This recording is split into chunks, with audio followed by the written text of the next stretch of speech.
નમસ્કાર જૈન મિત્રો, હું તેજસ મજીઠિયા, ટેટ ટાળપાસ ઉમેદવાર. આજે વિડીયોના મારફતે મારે ગુજરાત સરકારશ્રીને એટલો જ સંદેશો પહોંચાડવો છે કે સૌથી પહેલાં તો તમે ગુજરાતના યુવાનો સાથે છેતરપિંડી કરવાનું બંધ કરો. તમે રોજ નવા લોલીપોપ લાવો છો. આજે છેલ્લા વર્ષ દિવસથી અમે કાયમી શિક્ષકની ભરતી માટે સતત સરકારશ્રી પાસે રજૂઆત કરેલી. તમે દર વખતે નવો લોલીપોપ લાવીને અમારી સાથે અન્યાય કરો છો, અમને ભટકાવો છો, અમને ભરમાવો છો.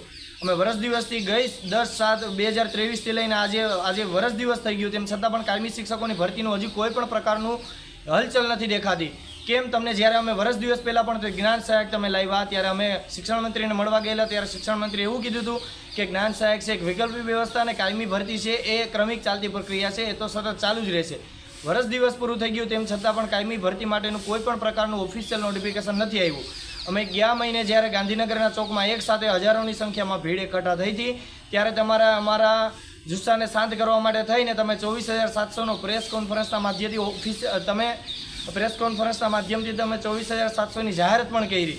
પરંતુ જ્યારે અમે ઓફિશિયલ જાહેરાત માગવા માટે આવીએ છીએ ત્યારે તમે એમ કીધું હતું કે ટૂંક સમયમાં અમે ફરીથી તમને ઓફિશિયલ જાહેરાત કરીશું.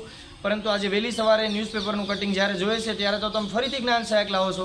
તમે કરવા શું માગો છો? મારે તો શિક્ષણ મંત્રીને કહેવું છે, મુખ્યમંત્રીને કહેવું છે અને VSKમાં બેઠેલા અધિકારીઓને પણ કહેવું છે કે તમે આ બધી અમારી સાથે રમત રમવાનું બંધ કરો. વર્ષ દિવસથી તમે અમારી સાથે અમારી લાગણીઓ અને માગણીઓ સાથે સતત ને સતત તમે રમત રમી રહ્યા છો. અમારી એટલી જ એક રજૂઆત છે કે તમારે જે કરવું એ કરો. નવા ગતકડા જ્ઞાન સહાયકના નામે ન લાવો દરરોજ. કાયમી શિક્ષકની 24,700ની જે તમે ભરતી કરવાના છે એનું ઓફિશિયલ નોટિફિકેશન અમને આપો. જો અમારું ઓફિશિયલ નોટિફિકેશન નહીં લાવવામાં આવે તો અમે ફરીથી ગાંધીનગરના ચોકમાં હજારોની સંખ્યામાં ભીડ એકઠા થશું. પછી જ્યારે અમે એકઠા થઈએ છીએ ત્યારે તમે એમ ન કહેતા કે શા માટે આવ્યા છે. અમે ઓફિશિયલ નોટિફિકેશનની રાહ જોઈએ છે. આવતા મહિનાથી તમે કાયમી શિક્ષકોની ભરતી કરવાના હોય તો ફરીથી શા માટે તમે જ્ઞાન સહાયક લાવો છો? મારે તો એટલું જ કહેવું છું, બે હાથ જોડીને ગુજરાતના તમામ શિક્ષણ વિભાગ સાથે સંકળાયેલા અધિકારીઓ હોય, મંત્રીઓ હોય, નેતાઓ હોય કે મુખ્યમંત્રી હોય, બધા જને મારી એટલી જ અરજ છે કે કાયમી શિક્ષકની ભરતીનું 24,700નું ઓફિશિયલ નોટિફિકેશન અમને